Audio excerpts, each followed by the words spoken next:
welcome to the Scriptures Are Real podcast. This is the podcast where we talk about elements or times when the Scriptures became real to us, because we think when they're real, it helps us draw more power from them, and we need all the power we can get.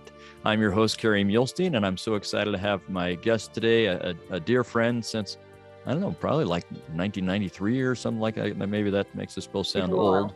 Yeah, this is my dear friend, Gaye Strathearn, who has been my colleague in ancient scripture.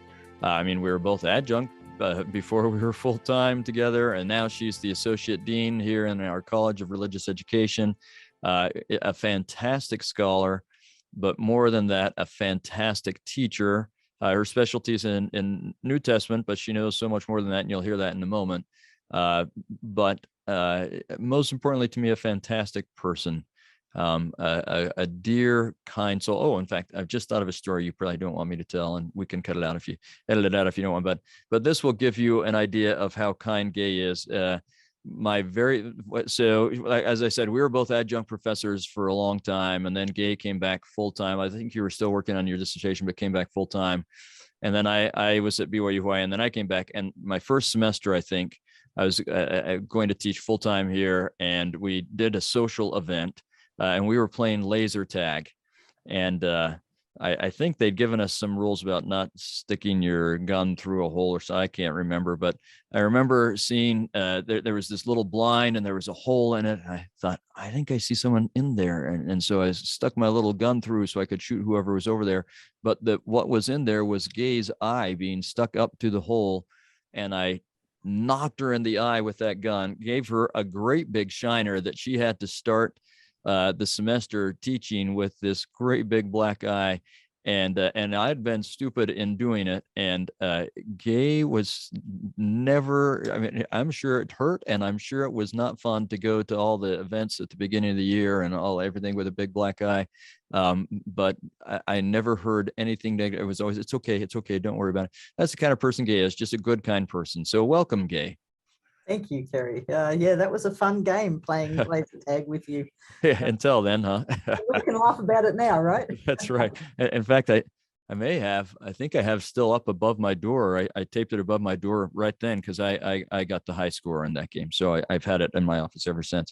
But tell us a little bit about yourself, Gaye. Our audience will obviously be able to hear that you're not from Spanish Fork or any place. So where are you from? And tell us about yourself. Yeah, I'm from a little place in Queensland, Australia. I grew up in a place called Redcliffe. It was a really, really small branch of the church, and like a dependent branch initially. And so I went to school, college, and got a degree in physical therapy. And I practiced with that for a number of years. But from a very young age, my love of the scriptures kind of just peaked and just grew and grew and grew. And lots of opportunities in a really small branch of the church to serve in ways that you wouldn't normally. And a lot of those were teaching. And so that just kind of fed into my interest in and loving of the scriptures. So a friend of mine and I backpacked around the world. And I said, if we're doing that, I want to go to Israel. And had a wonderful time with a Let's Go Europe in one hand and a Bible in the other, and let's see what we could find. Couldn't afford a guide, of course, but that was just a wonderful experience. And then I just came back, and that fed more. And I came to BYU because after I heard President Faust at our state conference talking about the Jerusalem Center opening up, and I had kind of visited the site when I was backpacking, but when he said that, I thought, yeah, that's something I would like. So I left and went there for a semester, and I thought I had died and gone to heaven, honestly. Just studying there, having people who knew the text and studied with it, just reinforced to me what studying of the Bible can do and how powerful it becomes. So that kind of just led to things, and I came home, went on my mission, and decided to come to BYU afterwards, just because I loved the Jerusalem Center experience so much. Good. Yeah. Then you went and got a graduate degree at Claremont Graduate School, right? Yeah, I got a BA and a master's at BYU, and then went to Claremont Graduate School. It's changed its name. It's Claremont Graduate University now. And so my degree was in New Testament and Christian origins. And yeah, while I was in master's here, I started teaching some classes, some religion classes here, and I loved that. And so that's really why I went to get the degree, because I love physical therapy, but by then I knew that I loved teaching. And so the only way to do that was that I had to go back to school. Yeah. Yeah. And we overlapped in that teaching part. That I don't think they do that anymore, but they let us both teach, and Frank Judd, well, we were working on our masters. We didn't have a master's yet, so only had a bachelor's. But we don't do that anymore. But it worked well for us. So it was good. Yeah. Yeah. It's I fell in love with it then too. Well, thank you, Gaye. And as we said, our focus here is just times where the scriptures have become real. And I know we'll certainly have to have you back on when we do New Testament stuff. But having taught at the Jerusalem Center and been a student there and back there, you've had lots of experiences there that have made some things become real to you in other ways. So I think today we have a couple stories we were going to talk about. Why don't you take us through some of that? Okay, well, we wanted to talk a little bit about Lachish, which was one of the ancient cities mentioned in the Old Testament. And it was very prominent because it played a role in both, well, in lots of places, but the two today we can talk on is the Assyrian invasion of Israel, and then going down into Judah, and then the later Babylonian invasion as well. So what we're talking about here today is really some background for some really important events in 2 Kings, 2 Chronicles, Isaiah, Jeremiah, and things like that. Yeah, and Lachish is such a fantastic site. I'm anxious to talk about it. So, all right. Okay, hang on. I've got to get you out of full screen on me. Okay, so the first one is dealing with the Assyrian conquering. We all know that they're kind of up there in the northern kingdom, and they go through a series of invasions. And this is the time when the lost tribes are taken away. What is sometimes maybe we don't emphasize, it's the same kind of time period that the Assyrian army also went down into the southern kingdom and was really quite destructive there as well. And in fact, most of the major cities were destroyed then as well, except for Jerusalem. And Lachish is kind of one of those experiences. So what's kind of interesting is that we have the record in the biblical account, but we also have some records from the Assyrian perspective, which I think is always very interesting to do. And so what's happening in the Old Testament and 2 Kings is that Hezekiah makes an alliance with the Assyrians. He doesn't want the same kind of things that happened in the north to happen to Judea as well. But whenever you enter into those kind of alliances, they're really, really expensive because you have to pay tribute, which is hard for any king to come up with. And so Hezekiah says he's going to stop paying that tribute, and that's when the Assyrian army is going to focus on the southern kingdom. So I just want to read to you something from the Taylor Prism, which you can now find in the British Museum, but it gives the Assyrian description of what's happening. So this is what it says. Because Hezekiah, king of Judah, would not submit to my yoke, I came up against him, and by force of arms and by the might of my power, I took 46 of his strong fenced, or meaning walled cities, and of the smaller towns which were scattered about, I took and plundered a countless number. And from these places I took and carried off 200,156 persons, old and young, male and female, together with horses and mules, asses, camels, oxen, sheep, and a countless number.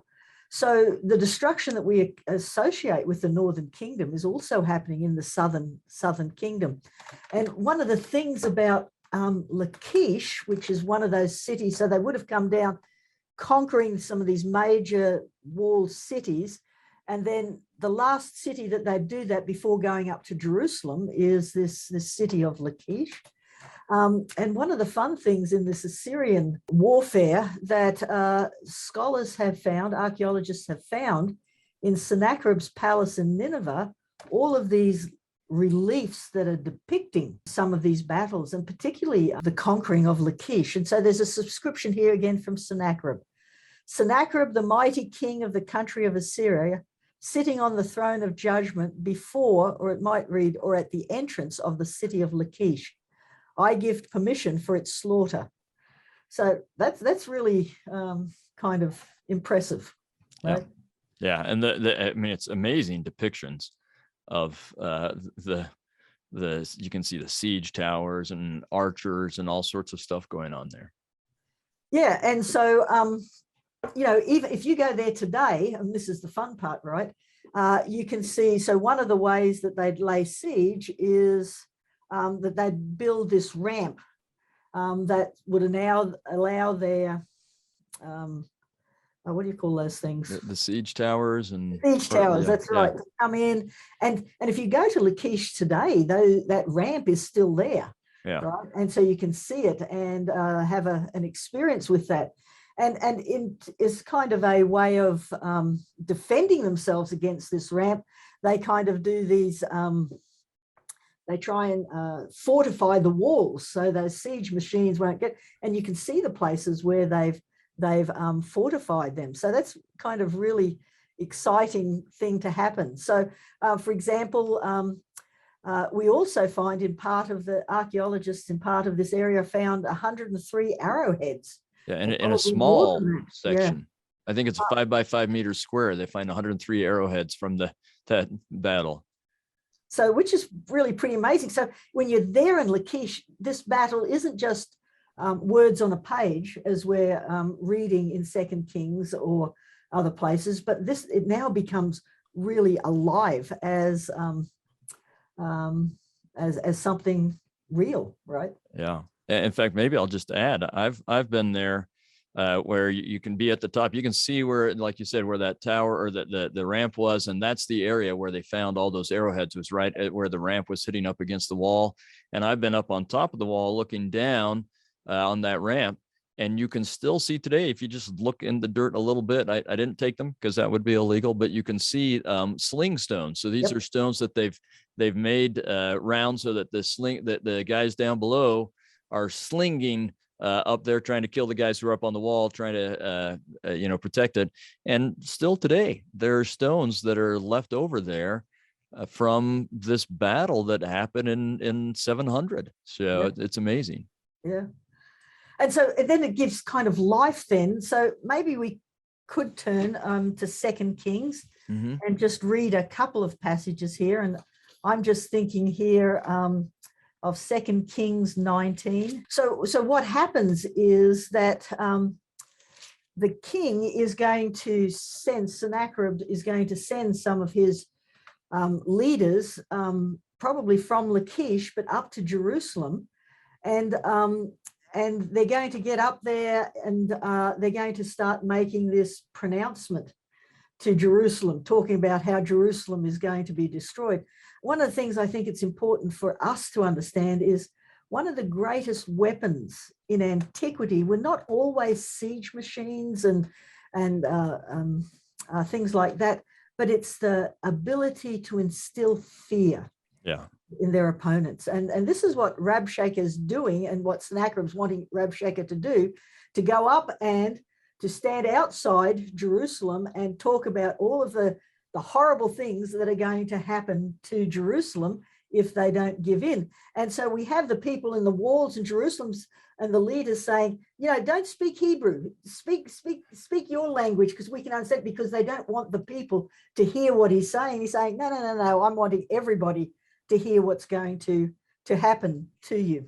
Yeah, and in fact, this is part of how the Assyrians maintained their empire, was just by scaring the dickens out of everyone, so that if you did rebel, they made you suffer so much that the word got around and you'd hear about it and you'd be afraid. And that would happen even in the same area, going from town to town. So in Lachish, they were flaying people and all sorts of things, knowing that word of that would get to Jerusalem, so that then when they come there, everyone in Jerusalem is scared to death. Yes. Yep.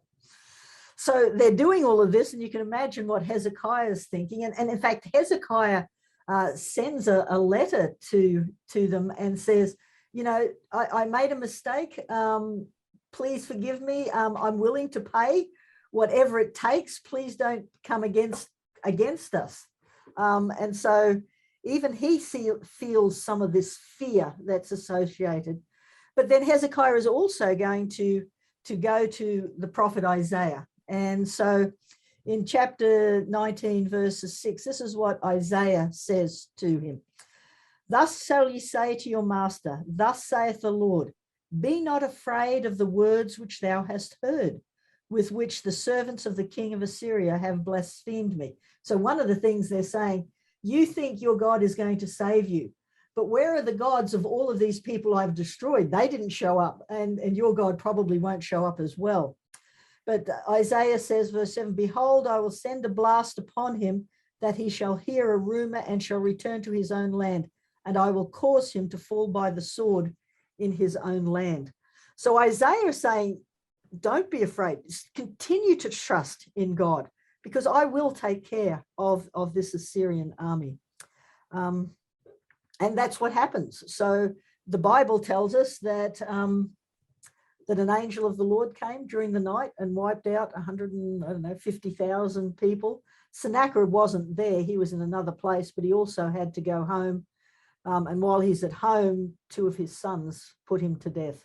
I think scholars would say that that he's hearing of the political turmoil in Assyria, and so he leaves off Jerusalem to go back and to take care of things in Assyria and in Nineveh. Yeah. So I think the army is drawn away by an Egyptian army that shows up, and they are drawn away there. And then he's going. It's a number of these rumors are happening that Isaiah talked about, and then God takes care of them when they're gone. So yeah, but what's really interesting, I think, is that pretty much everything in Judea is destroyed. Yeah, except for Jerusalem, because the hand of the Lord was there. Right. That's the point of the Bible, that there's lots of fearful things going in, but you've got to learn to trust me. And you've got to learn to trust me, not just saying, oh, God will look after me, because as we'll see with the Babylonian invasion, you've got to be living the covenants that you've made, and not just relying on God's aspect of the covenants, but the people themselves have to show their loyalty to the Lord through the not just making of covenants, but keeping of covenants, which I think is what President Nelson is trying to get us to understand, is his emphasis on covenants as well. Yeah. Yep, I would so agree. Okay, so about a century after this experience, probably during the reign of Josiah, 640 to 609 BC, Lachish is rebuilt and fortified with solid stone walls. However, in 586, during the time of Zedekiah, the king of Judah and the prophet Jeremiah, Micah, and some others, Nebuchadnezzar is going to, Assyria's kind of been in decline politically, militarily, and Babylon is on the rise, and they're taking out Assyria, and they kind of become the major power, probably at the Battle of Carchemish, 609, right? So he gets rid of the rest of the Assyrian army and Pharaoh Necho and the Egyptians, right? Mm-hmm. And from there, he's going to come down, and he's going to come to Jerusalem as well. So in 586, after kind of a period of time where, you know, he's put puppet kings on the throne in Jerusalem, and again they rebel and things like that, he's going to come down and to lay siege to Jerusalem again. Again, we find this story is in 2 Kings 24 and 25, Jeremiah 26 and some other places, Chronicles 36. But they're the scriptural passages that are backing up what we have, what we know from elsewhere. So, for example, I like Jeremiah 34, 6 and 7. Well, cut that. Jeremiah is kind of an interesting prophet here, because what he's not saying to the people in Jerusalem is, you need to fight against the Babylonians, and I will be with you and I will protect you. Instead, Jeremiah is saying, yeah, you guys have been breaking your covenants long enough. God is actually going to be with the Babylonians here. And if you choose to stay in Jerusalem, you are going to be destroyed. So the only way that you can live is to surrender. And that's the only way you're going to survive this, which is kind of very different than most other things that we read about in the Old Testament, isn't it? That means that Jeremiah isn't seen in a very positive light. That causes them to arrest him and throw him into a miry pit of a dungeon and all sorts of things like that. But this is what in Jeremiah 34, 6 and 7. Then Jeremiah the prophet spake all of these words unto Zedekiah, king of Judah and Jerusalem, when the king of Babylon's army fought against Jerusalem and against all of the cities of Judah that were left, against Lachish and against Azekah, for these defenced or fortified cities remained of the cities of Judah. So again, we're getting Lachish becomes an important part of this story about what is going to end up going up to Jerusalem. So there's a couple of things I love about Lachish in this story. Number one is that in the gate of the city, archaeologists unearthed some ostraca that date from this time period. And let's just define ostraca, if that's okay. Yeah. Well, you're better at this than me, Kerry. But but it's a Greek word. But okay, yeah. Pottery that's broken but being written on. Yeah, that's exactly right. Pottery is the scratch paper of the ancient world, and so they don't have a lot of. We don't find, and maybe it's just because it didn't survive, but we don't find a ton of papyri flying around the country or anything. Most of their little notes and messages are going on broken pieces of pottery. Yeah.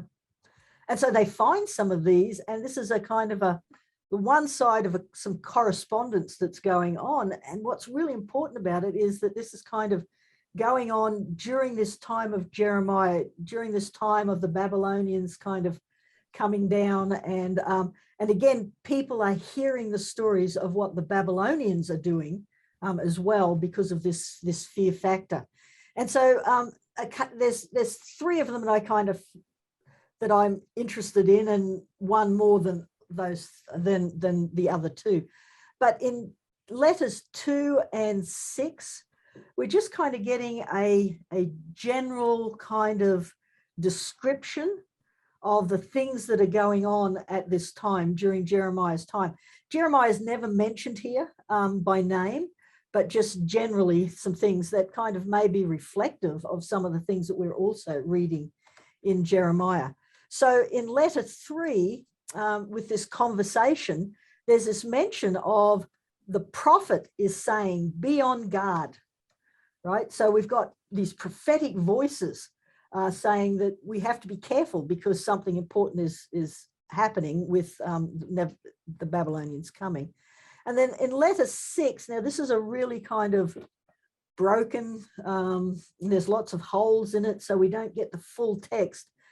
But in one part of it, we get some language that's quite similar to what we see in Jeremiah, when Jeremiah is saying kind of things like, yeah, don't fight them. The only way you're going to survive is to surrender and those kind of things. You know, that kind of language isn't positive when you're in battle, right? Right. And Jeremiah talks about how this weakens the hands of the people and things. So in letter 6, again, it's very fragmented, but we get this, please read this, behold the words of, and there's a hole. We don't want a hole there. We would love it to say prophet, but it's a hole. But whoever the words of this person, they're not good because there's the language. they're not good because they're saying to weaken your hands, and then there's a hole again, and to inhibit the hands of the men. Very similar to the language that we're seeing in Jeremiah. But again, we don't know that this is talking about Jeremiah specifically, but it does give us this idea here of the kind of the cultural and social events that take about, and the fear that's going around, and that some people seem to be saying things that are going to not be helpful and not help the soldiers in their battle. And there are a number of prophets at this time besides Jeremiah. I mean, there's Ezekiel, Lehi. I mean, who knows? Maybe they're talking about Lehi. It seems more likely Jeremiah. It could be someone else, someone that is Micah, and it could be maybe a military leader who has listened to Jeremiah and is repeating his words or whatever, right? But you're right that there's clear evidence that the kind of thing we see in Jeremiah, where they are the people who are helping to organize the rebellion against Babylon, are clearly undermined by having a prophet who says, that's not going to work. Yeah. You're going to suffer if you do that. Of course, you want to stop that in the midst of your troops and so on. And it's having an effect. So whether this is Jeremiah or another prophet or someone who's heard the prophets, you can see with absolute surety that kind of thing is happening in the same way it's reported in Jeremiah. As you said, it's one of those times for me that the scriptures become very real. Right. Yep. Okay, and so then the last one of these, and this is probably the most famous, is letter 4. And I'm just going to read to you what it says. It's just kind of a small couple of sentences. And again, they're talking about the invasions and what's happening with the Babylonians, and this sense of fear is coming. That again, and may my Lord be apprised that we are watching for the fire signals of Lachish, according to all of the signals which my Lord has given, because we cannot see the fire signal of Azekah. Yeah. Now, in my mind, you've got to think here about Lord of the Rings. Yeah. Movies, right? In fact, I always showed that to my students right before we went to Lachish and Azekah. I showed that little clip. Yeah. Because of all of these fire signals, right? They don't have cell phones and they don't have sat phones and all of those kind of things.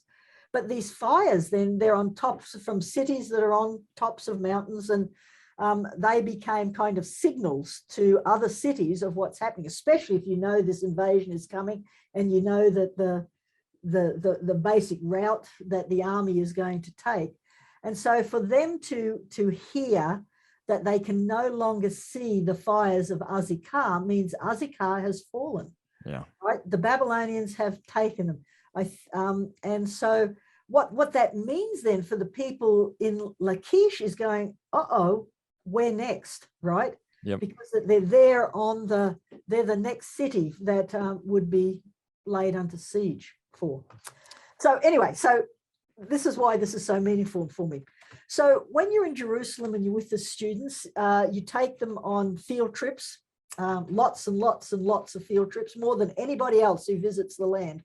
The Jerusalem Center takes people to trips and to sites that many people don't ever go to, right? Oh, yeah. But so we're at the bottom of the tell, and the tell is kind of where the city is built, and it's built up over, a period of times of destructions, and then it's rebuilt and things like that. And so we're kind of going through this history of Lachish. I was going through the history of Lachish, from when it's first founded and all of these kind of invasions and things. And because we go to so many tells, sometimes the students are kind of, you can see it in their eyes, are going, oh goodness, here we go again. Yeah, I'm kind of listening, but And so we're going through all of this stuff. Yeah.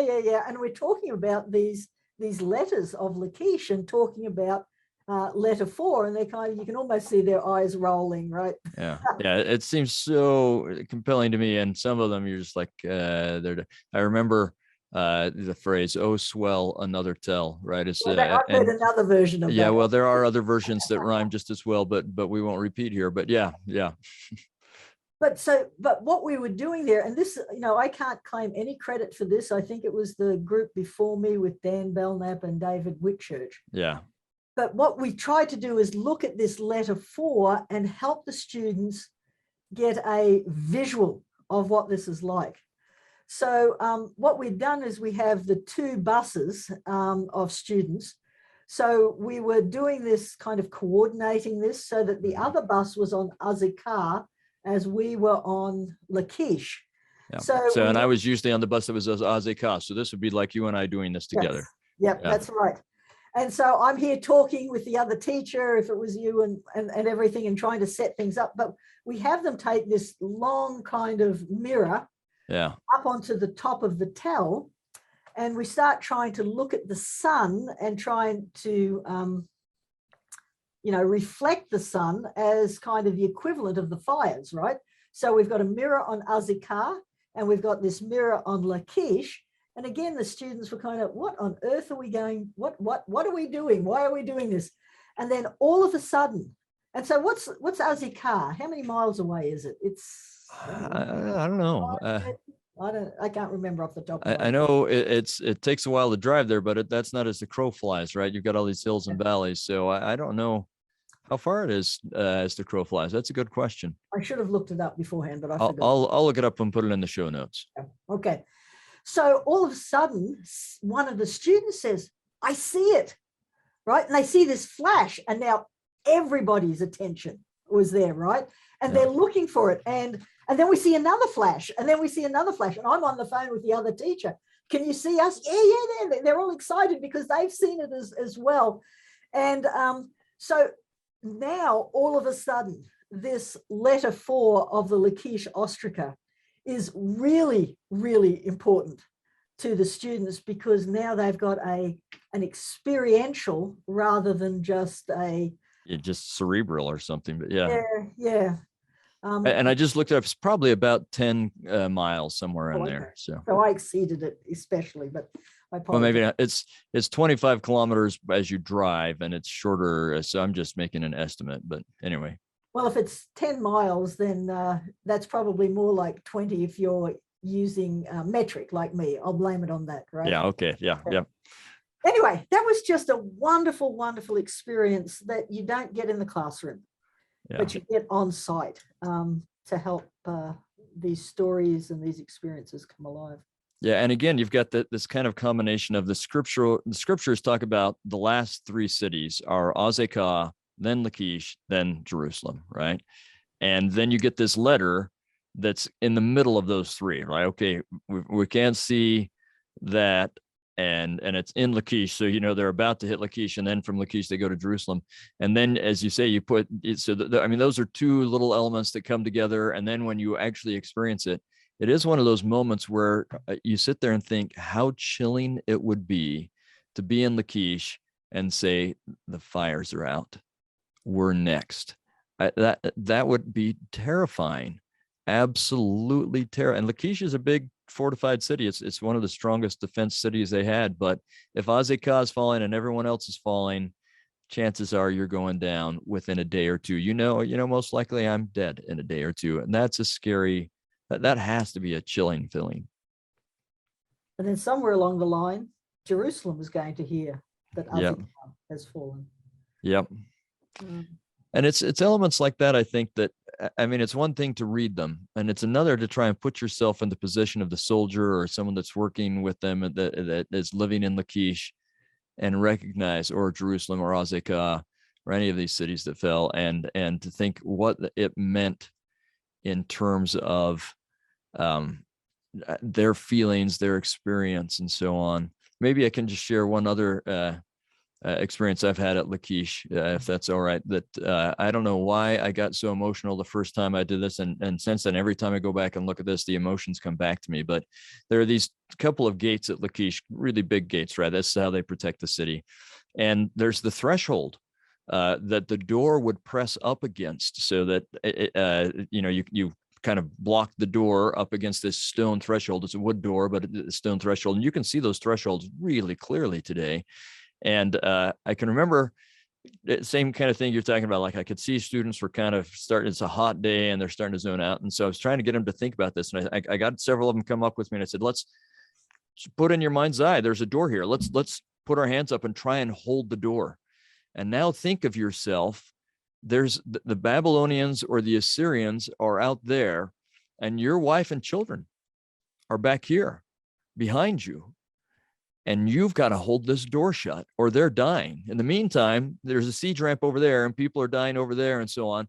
You know what happens to your wife if they get through. You know your children are going to be sold into slavery if they get through. And I want you to picture what it's like for you right here. And it became so real to me. And my wife and children were with me at the time. It became so real to me. I just started weeping. And I do every time I think about what it would be like for someone in that place at that time and the real pain. I mean, this is real pain that these people went through. And these may be one of those lessons we can think about, because I also thought, and especially, well, really at the time of even the Assyrian or the Babylonian, but as I'm thinking about the Babylonian invasion, and as you're saying, Jeremiah's telling them, you've broken your covenants. God's not going to help you. So all these things they've done to fortify the walls and all these things they're doing to kind of hold the gate shut. And I'm thinking, this is too late. What you needed to do a month ago or a year ago, and that was to repent. That's what you needed to do, not build. I mean, yeah, you want to fortify the walls and the gates too, but it's not going to help because you didn't do the other. And that struck me very powerfully, that while I would hate for my spouse and children of my friends, and in the meantime, like, they're seeing people being flayed out in front because they've taken people from Azekah and they're flaying them in front of, at least with the Assyrians, they're flaying them in front of the walls so that everyone can see what's going to happen to them, because they're trying to get them to be afraid, as you said, and give up. If I don't want that kind of thing to happen to my family, I should have repented a while ago. And that has been haunting to me. I always am thinking, what do I need to be repenting of now to avoid some metaphor of that next year in my life? Yeah. And I think that's why it's so important now with President Nelson talking about covenants and the covenant path. And none of us are perfect. We make covenants, no. and it's a journey that we're all on to try and become what God hopes that we can become, and sees what is possible for us. We might not see it, but he does. Yes. But we're all going to make mistakes, and we're all going to need to repent, but keep on the path. Don't walk away from the path. Yes. Keep on it, and know that while the things of the world are real, and they're just as real today as they were for the people in Lachish, but God sees not just the narrow the narrow view of mortality. Myopic, to use President Nelson's view, right? Yeah. God sees things from an eternal perspective. For us, they're everything. But for God, in some ways, they're a blip in the screen. Now, I don't say that to kind of denigrate the things and the experiences that we're having them, but God sees them as an opportunity to grow, to learn, to think seriously about, do I need to return, and think more seriously about covenants. But it's all there to help us in this mortal covenant journey of becoming the kind of people that we can. And that doesn't happen if everything is a garden of roses in our lives. That comes with struggles and difficulties and heartbreak and death sometimes, and all of these things that God sees in the big scope of eternity that we just see in a myopic view. So this is where I think faith comes in, and trusting in God, not just in good times, but when things are really, really tough. And like the prophet Joseph, we say, "Oh God, where art thou?" Right? It's in those moments that that reflects and kind of maybe gives us a mirror to look into and see where we're at in terms of that journey that we're coming on, that we're all involved with. So well said, so powerful, and maybe I'll just add a little idea. I mean, it's really just more about what you were saying, that in terms of the covenant, as you said, we all break the covenant in one way or another. Hopefully not great big breaks, but some do that as well, right? But we all break the covenant one way or another. Everyone does. The question is not whether you'll ever sin or whether you'll ever not keep the covenant perfectly. The question is, will you get up and come back when you do? And that's really the question. Are you just going to keep trying? And what we have are a lot of people in this particular story of our Israelite ancestors that had decided, I'm just fine worshiping Baal, and I'm not going to change that, or whatever it is that was their particular way they were breaking the covenant. But they weren't trying to come back, and that's really the key. Is are you trying? Are you trying to come back? Because Christ makes up the difference, right? He's the one that makes that okay. Absolutely, and thank goodness. Thank goodness. Yeah. Yeah. Well said. Yeah. Well, thank you, Gaye. Thank you so much. These are painful stories in a lot of ways. The scattering, the fall and the scattering of the northern kingdom, the destruction that comes, even though Jerusalem is spared, it doesn't come until after a lot of death, pain, heartache, and sorrow, and fear. And prophets, right? The number of prophets that God has sent to the people, like they don't just send once and then God zaps them, right? Yeah. He has sent prophet after prophet after prophet asking them to repent. Yeah.